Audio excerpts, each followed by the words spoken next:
Muy buenos días, jóvenes universitarios. Vamos a dar inicio a lo que es la teórica de la cátedra de operatoria dental. Soy el doctor Rolando Saucedo y el tema que vamos a abarcar el día de hoy es protección dentinopulpar. Se va a avanzar en primera instancia todo lo que es el tema y al final van a poder hacer sus preguntas.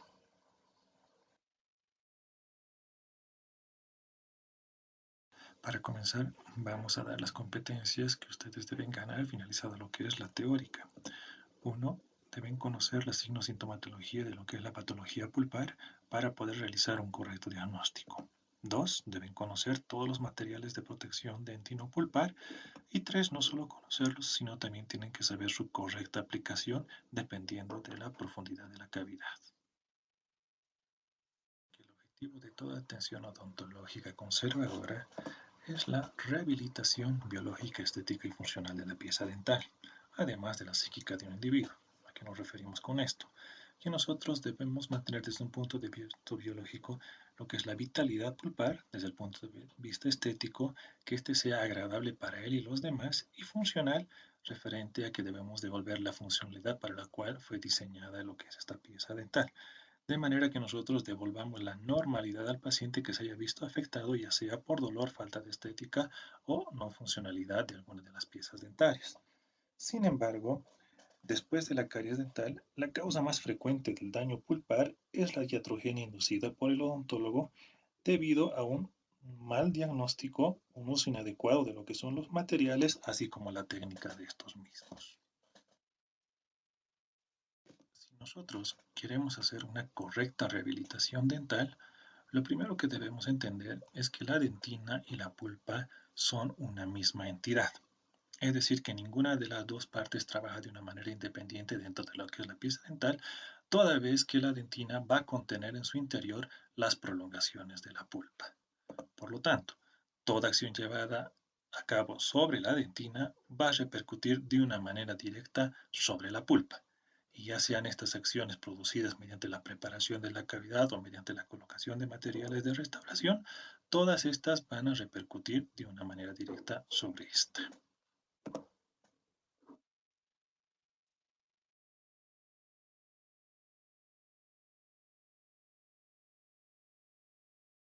Por lo tanto, si nosotros queremos hacer una adecuada rehabilitación dental sin causarle daño a esta misma, debemos hacer una protección dentinopulpar. Entonces empecemos definiendo qué es una protección dentinopulpar. Son todas las maniobras, sustancias, materiales que se utilizan durante la preparación y restauración final de la cavidad. ¿Qué significa todo esto? Que nosotros prácticamente debemos hacer una protección dentinopulpar desde un correcto diagnóstico, pasando por todo el plan de tratamiento, que esto involucraría todas las maniobras que dicta el protocolo operatorio, pasando incluso por la selección del material y la correcta aplicación de esto, e incluso aplicando la restauración final. Esto incluyendo hasta el pulido de esta misma. Entonces, prácticamente si nos damos cuenta, la protección dentinopulpar se la va a realizar en todo momento, desde el inicio hasta el final del tratamiento.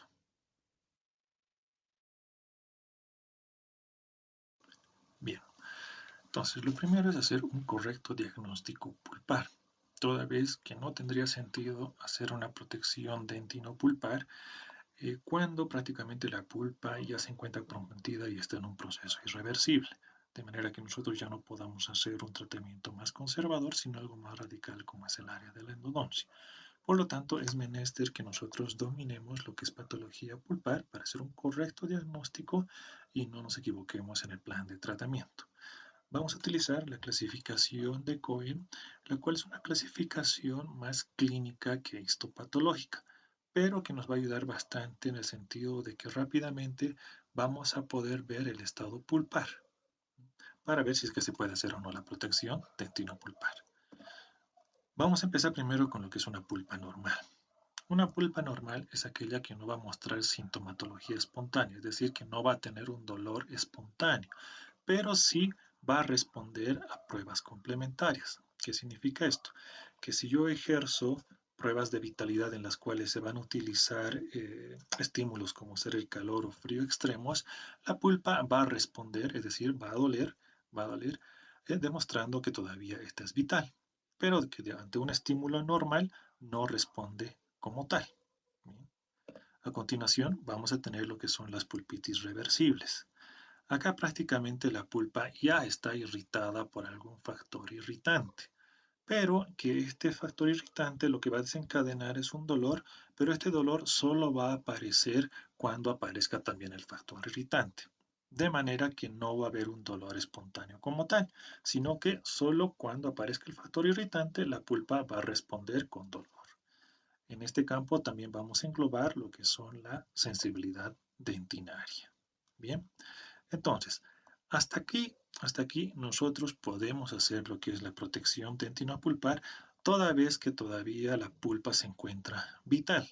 Hasta este punto nosotros podemos hacer la protección pulpar y por lo tanto algún tipo de rehabilitación conservador. A continuación vamos a tener lo que son las pulpitis irreversibles, ¿eh? Las cuales las vamos a clasificar como sintomáticas y asintomáticas. Las sintomáticas ya van a tener un dolor espontáneo, es decir, que no necesita un agente causal que inicie el dolor, sino que prácticamente ya pueden doler solas. Bien, y estos dolores pueden ser continuos o intermitentes. Bien, las asintomáticas no van a tener síntomas, pero prácticamente acá ya la vitalidad pulpar va a estar comprometida, como es en el caso de las caries dentinarias agudas, donde prácticamente la caries ya avanza rápidamente, llegando incluso a las capas superficiales de lo que vendría a ser la pulpa dental. A partir de acá para abajo ya no podemos hacer nosotros protecciones pulpares, toda vez que la pulpa ya se encuentra bastante comprometida y no se pueden hacer tratamientos conservadores.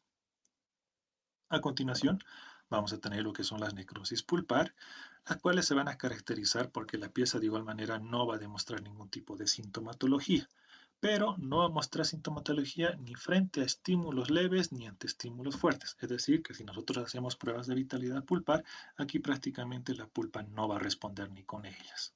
Bien, ¿esto debido a qué? A que la vascularización pulparia es inexistente y los nervios pulpares prácticamente no son funcionales.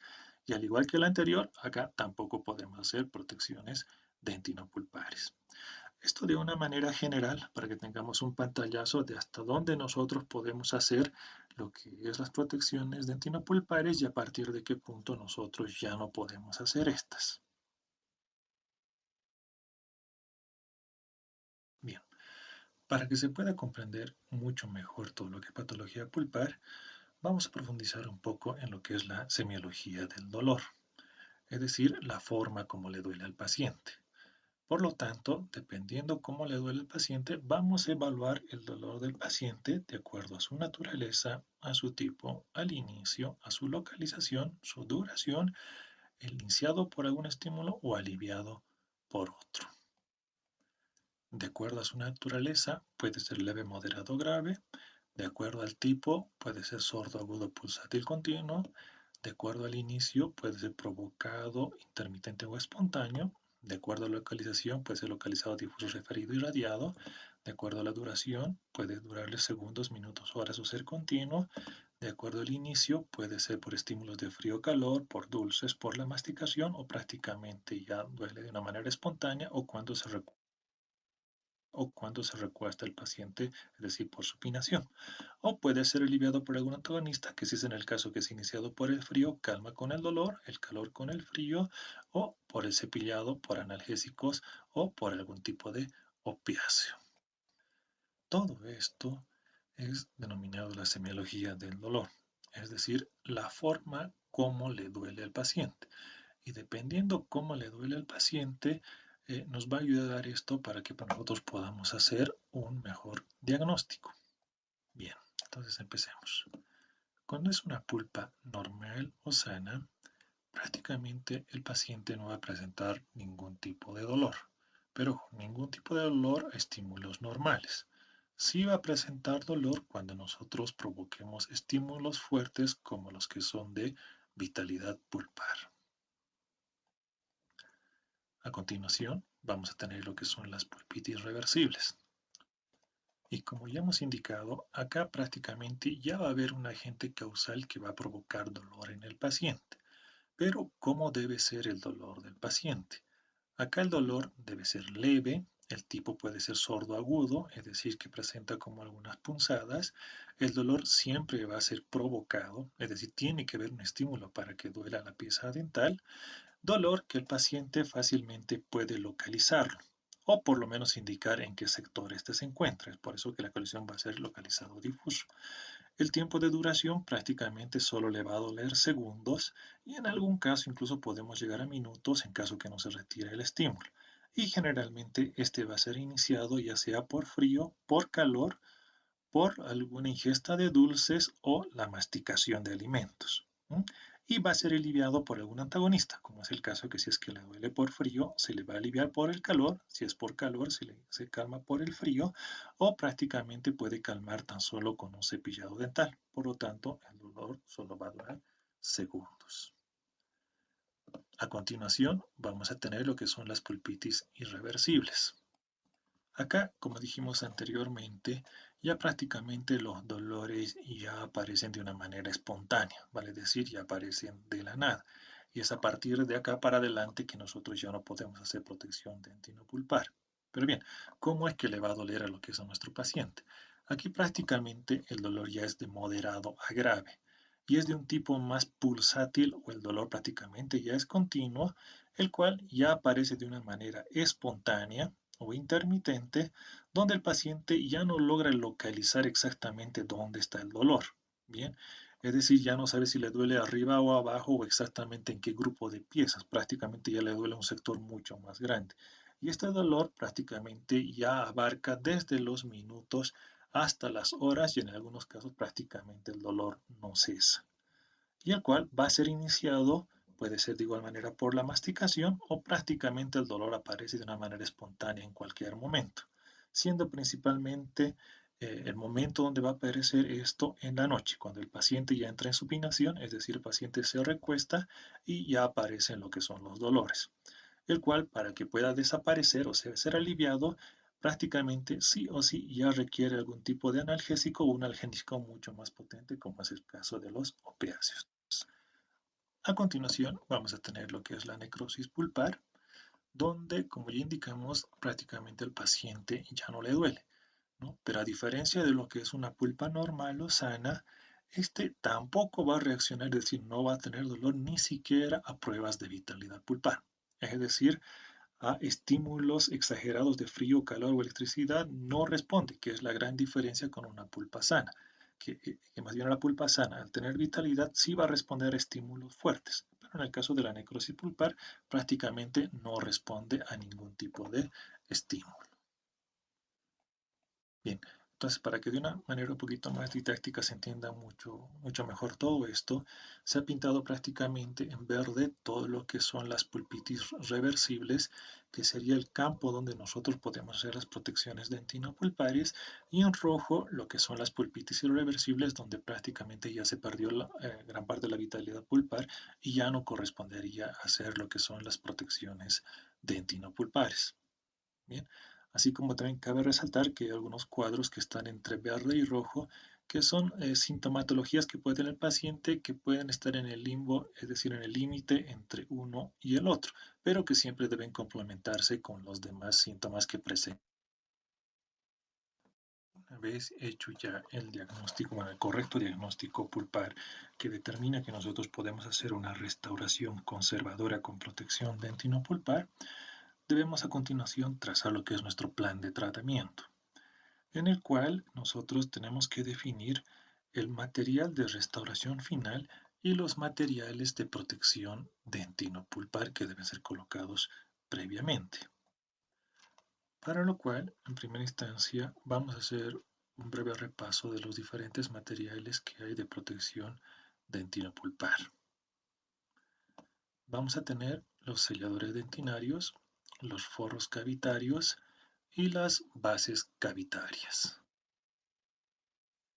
Los selladores dentinarios son recubrimientos de unos pocos micrones de espesor que se usan fundamentalmente para evitar el paso de sustancias químicas bacterianas o tóxicas a través de lo que son los túbulos dentinarios. Como su nombre indica, lo que van a hacer es prácticamente sellar lo que es la dentina.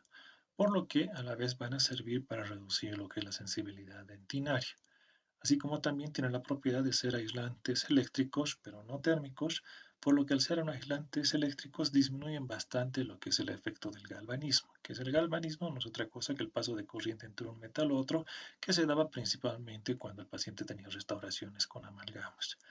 Al igual también va a inhibir lo que son los iones metálicos, es decir, el ingreso de estos a través de los túbulos dentinarios, que de igual manera que era una propiedad que servía bastante cuando se utilizaban las amalgamas, siendo también una de sus principales funciones la reducción de lo que es la microfiltración bacteriana. Es decir, funciona como un sellador, como una fase intermedia entre lo que va a ser la restauración final y lo que va a ser la pieza dentaria. A continuación vamos a tener los forros cavitarios, los cuales van a ser materiales que se van a utilizar en grosores menores a los 0,5 milímetros, los cuales de igual, de una manera general, van a tener todas las propiedades anteriores de los selladores dentinarios, pero además de estas, también tienen algunas propiedades que son propias de ellas, como es el caso de ser de que son barreras antibacterianas y antitóxicas. ¿Qué significa esto? Que por el pH alcalino que tienen estos materiales, funcionan muy bien como germicidas y bacteriostáticos. Al tener estos un pH alcalino, siendo que las bacterias tienen un pH ácido, no son compatibles y por lo tanto puede eliminar algún tipo de bacteria remanente, siempre y cuando estos no sean demasiados. De igual manera sirve como aislante químico y térmico principalmente, pero más que nada estos materiales son utilizados para la estimulación de la formación de dentina terciaria. Y finalmente tenemos lo que son las bases cavitarias, que son materiales que los vamos a utilizar en grosores mayores a 1 milímetro, que entre sus propiedades generales vamos a tener que de igual manera sirven como barreras antibacterianas y antitóxicas, sirven como aislantes eléctricos, químicos y térmicos, y entre sus principales propiedades es que son materiales que se utilizan para aumentar lo que es la rigidez del piso cavitario. Bien, esto funcionando como materiales que van a sustituir o van a reponer, por decirlo así, el tejido dentinario perdido. Es decir, son utilizados como materiales en vez para devolver lo que era toda la pérdida de la dentina, por lo que son muy buenos reforzando lo que son las paredes dentinarias debilitadas, ¿no? Y tiene una propiedad bastante interesante que al igual que los anteriores los forros cavitarios, de igual manera inducen a una reacción reparadora pulpar, es decir, que estimulan la formación de la dentina terciaria. Esto de una manera general referente a lo que son los materiales de protección. Entre los selladores dentinarios vamos a tener dos materiales. Uno, los barnices cavitarios y dos, los sistemas adhesivos. Los barnices cavitarios eran resinas naturales disueltas en algún tipo de solvente cuya principal indicación estaba para el sellado de la dentina bajo restauraciones de amalgamas. Bien, así como también como selladores de cementos antes de colocar las restauraciones con amalgamas. Están contraindicados su uso en restauraciones con resinas, ionómeros de vidrio y compómeros, toda vez que este material es incompatible con estos y no produce ningún tipo de adhesión con estas.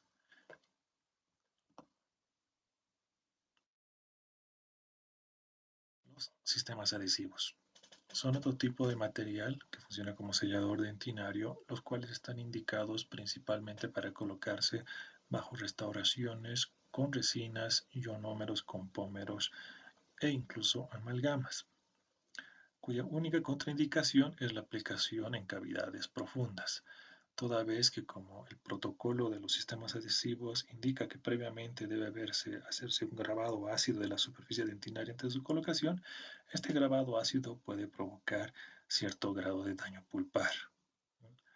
Entre sus ventajas vamos a tener que es un excelente material de adhesión, el cual es bastante compatible con todos los materiales anteriormente indicados, y su uso es universal en el sentido de que adhiere perfectamente tanto a esmalte como dentina, teniendo la única desventaja que, como hemos indicado, requiere un grabado ácido.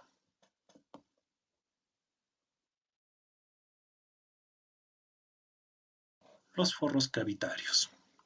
Los forros cavitarios son un material de protección dentinopulpar que, como dijimos, sus grosores no tienen que superar los 0,5 milímetros de grosor. El componente principal del cual están hechos estos es el hidróxido de calcio. Está indicado principalmente para lo que son protecciones pulpares indirectas y cementados provisionales, siendo su principal función la protección pulpar indirecta. Entre sus ventajas tenemos que tienen un corto tiempo de fraguado, son radiopacos, por lo que son fácilmente visualizados en las radiografías y son compatibles prácticamente con cualquier tipo de material, con la única desventaja de que estos materiales se reabsorben con el tiempo y son altamente solubles en humedad, por lo que tienen muy poca resistencia traccional y compresiva. En el mercado existen dos tipos de forros cavitarios, uno que es el autofraguable, que como pueden ver en la imagen es de pasta a pasta, y el segundo que ya viene en una jeringa, el cual es un tipo de forro cavitario hidróxido de calcio fotopolimerizable. ¿Bien? El cual tiene una ventaja sobre su anterior, que este no es reabsorbible ni tampoco es soluble, por lo que su utilización es mucho mejor que el anterior.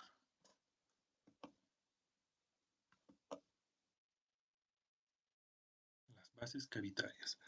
Las bases cavitarias consisten en cementos o resinas de endurecimiento químico físico o dual que se van a colocar, como indicamos anteriormente, en espesores mayores a 1 milímetro, siendo entre los principales de estos cementos el cemento de ionómero de vidrio, el cual está compuesto de un líquido, un polvo donde van a estar los diferentes vidrios que caracterizan a este producto y el líquido los diferentes ácidos que se van a mezclar con estos vidrios, creando una reacción ácido-base, la cual va a terminar formando una sal.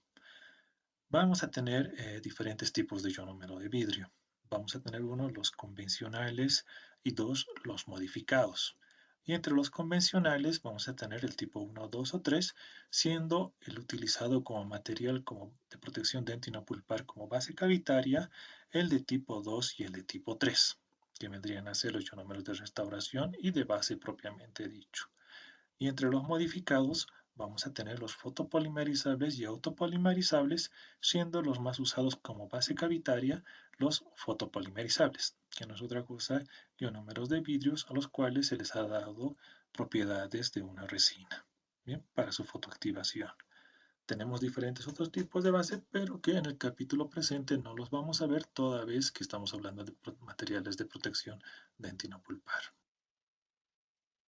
Principales propiedades que vamos a tener de los cementos de 8 números de vidrios, el principal es su excelente adhesión que va a tener a la pieza dentaria, siendo esta adhesión de dos tipos, una de tipo química y otra de tipo microretentiva.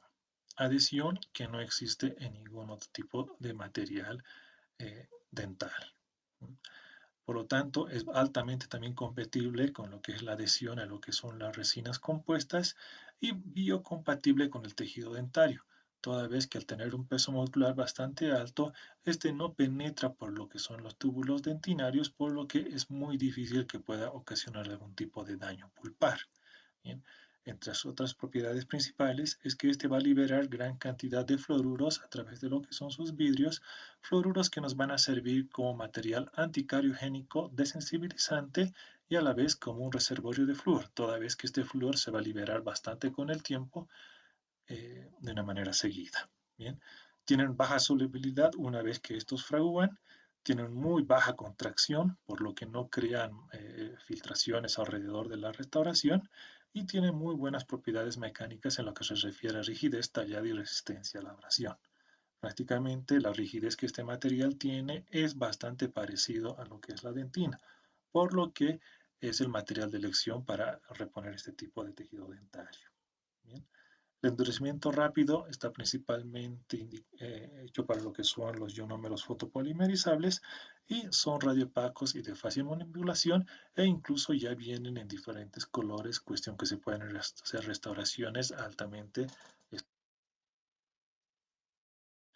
Entre los ionómeros vamos a hablar primero del tipo 3, que sería el ionómero de base propiamente dicho, el cual está indicado principalmente y por excelencia como base cavitaria y como protector dentinopulpar, cumpliendo y de acuerdo a todas las características que hemos hablado de los ionómeros anteriormente.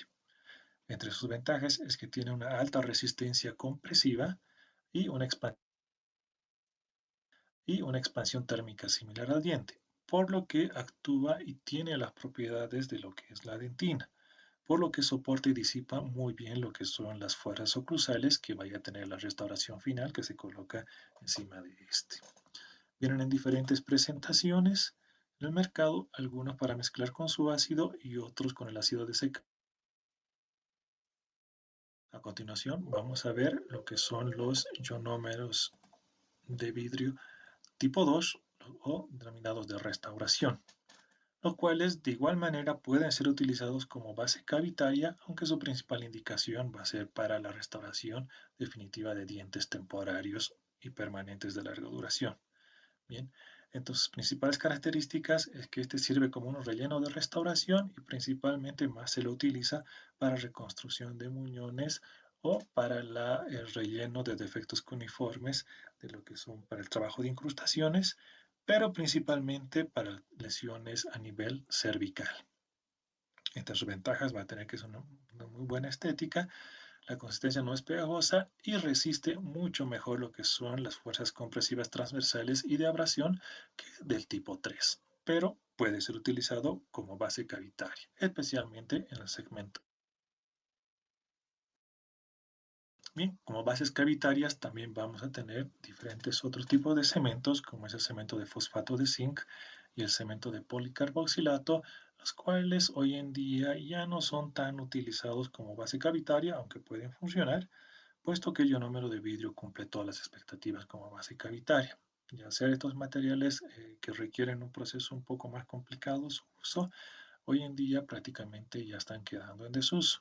No obstante, sí son opciones como base cavitaria, pero repito, el ionómero de vidrio lo supera por mucho. Bien, una vez que ya conocemos los diferentes tipos de materiales de protección dentinopulpar que existen, ahora debemos saber seleccionar cuál es el mejor material de protección dentinopulpar dependiendo de las características del paciente, para lo cual nosotros debamos a considerar 5 factores para que podamos hacer la mejor elección. 1. El diagnóstico pulpar.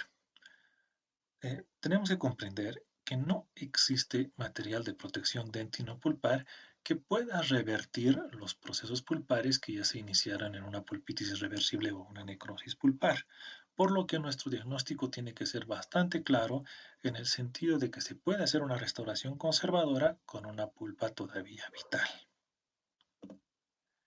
2. La permeabilidad dentinaria. ¿A qué se refiere esto? Tenemos que entender que la cantidad de túbulos dentinarios no es la misma en la capa superficial de la dentina como en su capa profunda.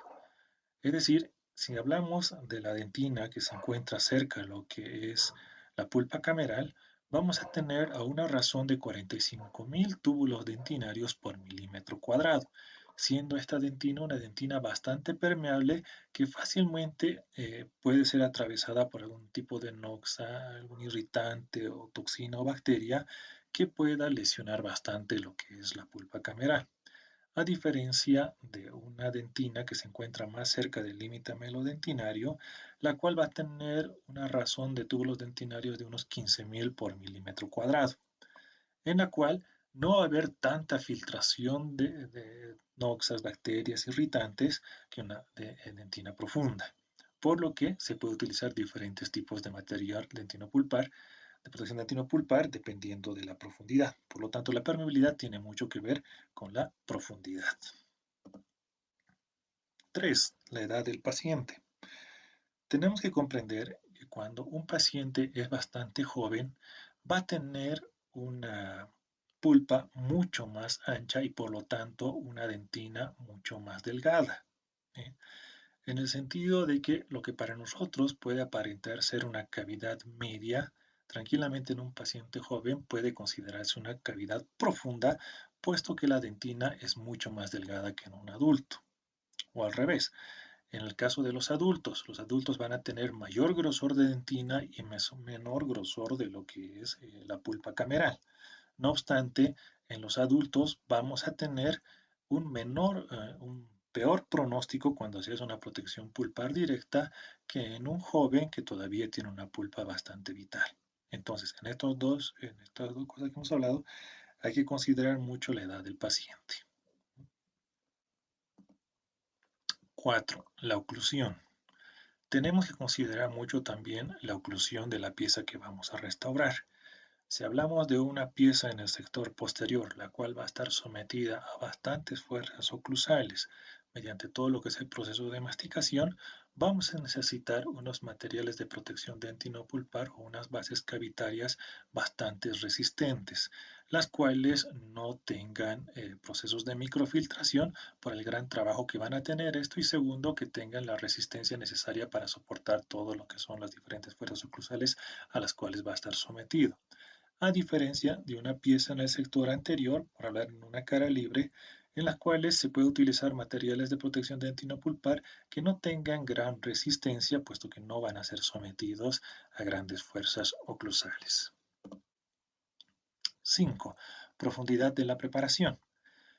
Eh, Dependiendo mucho de la profundidad de la preparación, y que es uno más bien de los factores más importantes de estos 5, se debe escoger los materiales adecuados, siempre considerando los anteriores puntos que hemos hablado.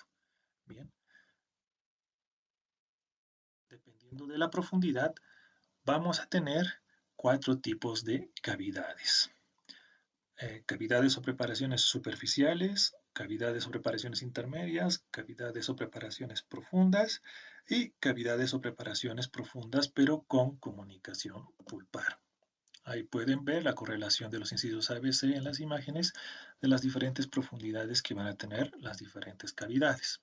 Bien, dependiendo entonces de la profundidad, también se va a escoger el tipo de material que vamos a utilizar como protector dentinopulpar. En las 3 primeras, en las preparaciones superficial, intermedia, profunda, se va a realizar una protección dentinopulpar indirecta. Y en la preparación profunda con comunicación pulpar, se va a preparar una protección dentinopulpar directa. Ahora vamos a desglosar cada uno de estos para que vean cómo va a ser el plan de tratamiento y qué materiales colocar en los diferentes tipos de preparaciones que se van a ver adelante. Empecemos. Una preparación superficial. ¿Cuándo es considerada una preparación superficial? Cuando nosotros tenemos una cavidad que se encuentra ya por los 0,5 milímetros debajo del límite amelodentinario. No obstante, esta medida es relativa toda vez que, como indicamos anteriormente, en pacientes jóvenes la cámara pulpar es mucho más amplia, por lo tanto la dentina también va a ser mucho más delgada, por lo que estos 0,5 milímetros posiblemente no apliquen. En ese caso, vamos a considerar más bien que una preparación superficial es cuando hay una pérdida del 25% de la dentina. Y nos queda un 75% de dentina remanente, como lo pueden ver claramente allá en el gráfico. En este tipo de cavidades, ¿qué materiales vamos a utilizar? Bien, en primera instancia, nuestro plan de tratamiento va a consistir en colocar un sellador dentinario. Un sellador dentinario. En este caso vamos a colocar lo que es un adhesivo, puesto que la restauración final va a ser una resina. Este sellador dentinario, como hemos dicho, debe ser colocado en grosores de micrones, por lo que tiene que ser bastante delgado. Bien, previo tratado, grabado ácido de la superficie dental. A continuación, vamos a colocar lo que es la restauración permanente directamente sobre esta, que en este caso va a ser una resina compuesta fotopolimerizable. Entonces, el material de protección dentinopulpar en este caso va a ser el sellador dentinario, que lo colocamos directamente sobre la pieza, previo grabado. B. Una preparación intermedia. ¿Cuándo vamos a considerar que es una preparación intermedia? Cuando tengamos un tejido perdido de 0,5 a 2 milímetros debajo del límite dentinario, pero por las razones que expusimos hace rato, más bien las vamos a considerar en porcentaje. Cuando se ha perdido el 50% de la dentina, ya sea por caries, y queda el 50% de dentina remanente. ¿Cuál va a ser el plan de tratamiento? En este caso, lo que se va a necesitar en primera instancia como material de protección dentinopulpar va a ser una base cavitaria. En este caso vamos a seleccionar al cemento de ionómero de vidrio por las propiedades que hemos indicado anteriormente. entre las que, si vamos recordando, principalmente es que por su alto peso molecular no logra atravesar lo que son los túbulos dentinarios, por lo que no puede causar dentro de lo que es la pulpa cameral, así como va a estimular incluso la formación de lo que es la dentina terciaria. Y tercero, por su gran elasticidad que va a tener, que es parecido a lo que es de la dentina, por lo que es la base cavitaria por excelencia, el cemento de ionómero de vidrio. A continuación, colocamos el sellador dentinario, que como va a ser una resina compuesta, en este caso será un sistema adhesivo. Y finalmente colocamos la restauración permanente, según técnica, ya que va a ser una resina compuesta. Bien, esta sería la protección dentinopulpar, donde los materiales de protección dentinopulpar van a ser la base cavitaria, el cemento de ionómero de vidrio y el sellador dentinario, que vendría a ser el adhesivo. C.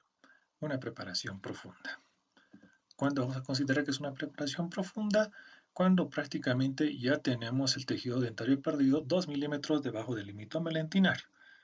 O para ser más didácticos, el 75% de la dentina se ha perdido ya sea por caries y nos queda un remanente de 25% de dentina sana, como pueden ver en el gráfico.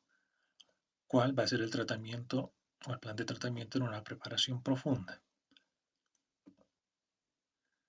Lo primero que se va a colocar es un forro cavitario, que como dijimos, este material tiene que ir en grosores menores a 0,5 milímetros, y siendo el material de elección el hidróxido de calcio, el cual lo podemos colocar en su forma autofraguable, pasta a pasta, o la fotopolimerizable, la cual se va a activar por luz halógena, la cual hemos dicho que tiene mucho mayor ventaja que la de pasta a pasta, puesto que esta no se va a reabsorber y prácticamente es compatible con cualquier material.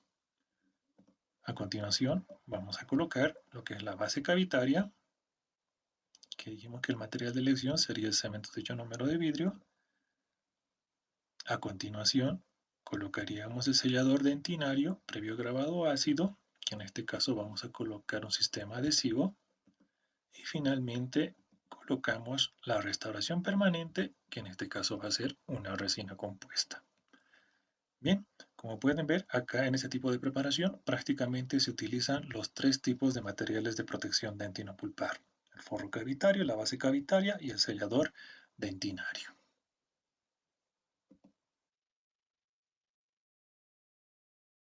Ahora bien, hasta aquí hemos visto todos los tres tipos de cavidades que se pueden ver para que nosotros podamos hacer una protección dentinopulpar indirecta.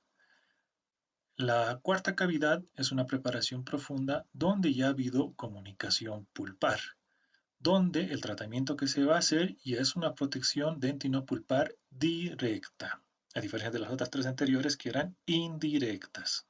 Bien, entonces, cuando hablamos de una preparación profunda con comunicación pulpar para hacer una protección dentinopulpar directa, cuando ha habido una exposición pulpar accidental, por lo tanto ya nos queda un 0% de dentina remanente en ese sector.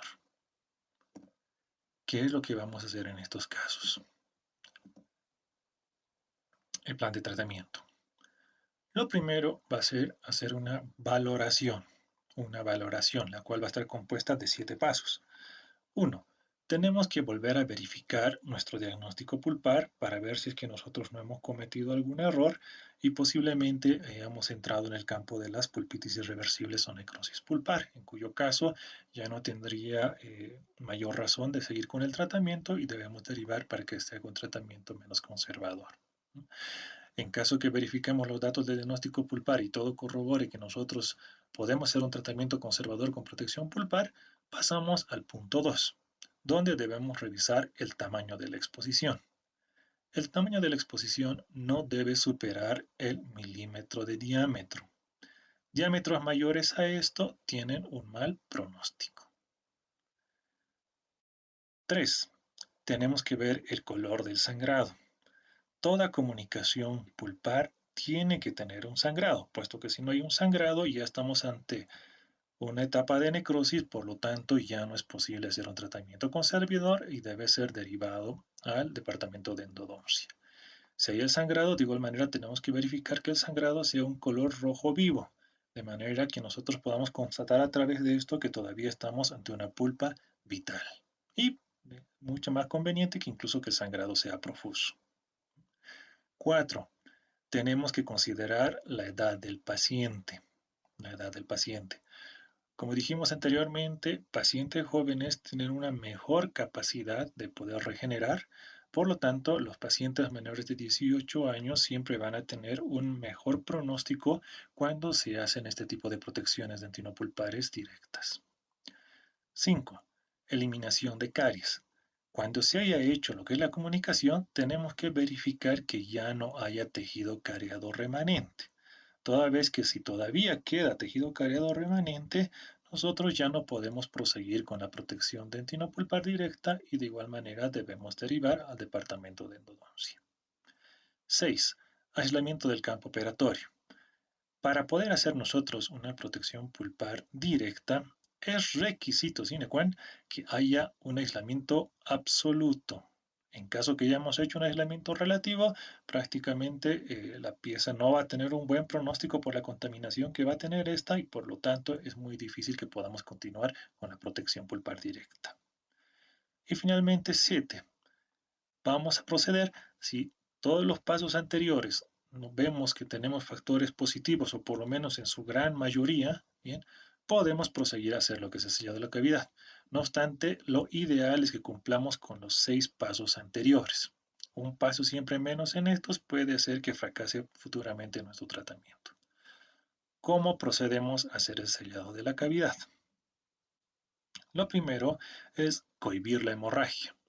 Esto se debe hacer con una lechada de cal, que no es otra cosa el hidróxido de calcio puro combinado con agua destilada.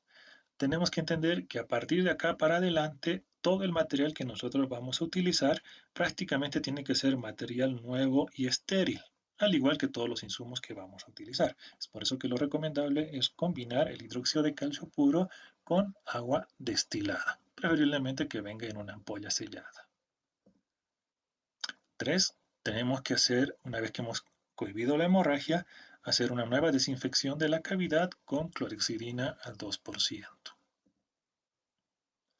Una vez que hemos hecho la desinfección, procedemos a preparar hidróxido de calcio puro combinado pero con una gota de agua destilada de manera que preparemos una pasta de hidróxido de calcio, la cual debe ser insertada o llevada hacia el lugar de la comunicación, puede ser con una cuchareta de dentina estéril, y luego empaquetada con un atacador de cemento, de igual manera estéril. Una vez que hemos logrado empaquetar lo que es el hidróxido de calcio puro, se debe eliminar todos los remanentes que queden en las paredes, puesto que el hidróxido de calcio puro no es compatible con los materiales de protección dentinopulpar en el sentido que no va a haber adhesión, por lo que este debe quedar netamente incluido dentro de la comunicación sin ver remanentes en las paredes de la preparación. A continuación, procedemos a colocar un forro cavitario, que hemos dicho que vamos a utilizar hidróxido de calcio pasta a pasta, y o, de preferencia, mucho mejor en estos casos, el fotopolimerizable, de manera que selle lo que hemos empaquetado el hidróxido de calcio dentro de la comunicación. A continuación, ponemos la base cavitaria que hemos seleccionado, hemos dicho material ideal, el cemento de ionómero de vidrio, y a continuación procedemos a colocar el sellador dentinario, que en este caso vamos a colocar un sistema adhesivo. Y finalmente ponemos la restauración permanente. Todo este proceso debe ser llevado en una sola sesión, de manera que el paciente, una vez que ya terminemos el tratamiento, este tiene que volver en el lapso de un mes a lo que es la clínica para su control radiográfico para que veamos si es que se ha formado una dentina terciaria, el cual haya sellado la comunicación que nosotros hemos hecho. En caso que en la radiografía no saliera, aunque sea un pequeño puente de dentín o se ya estableciera algún proceso periapical, procederemos a derivar al paciente al departamento de endodoncia. Pero en caso que se haya formado el puente dentario a los 30 días, prácticamente el tratamiento estaría concluido y recién damos de alta a lo que es el paciente.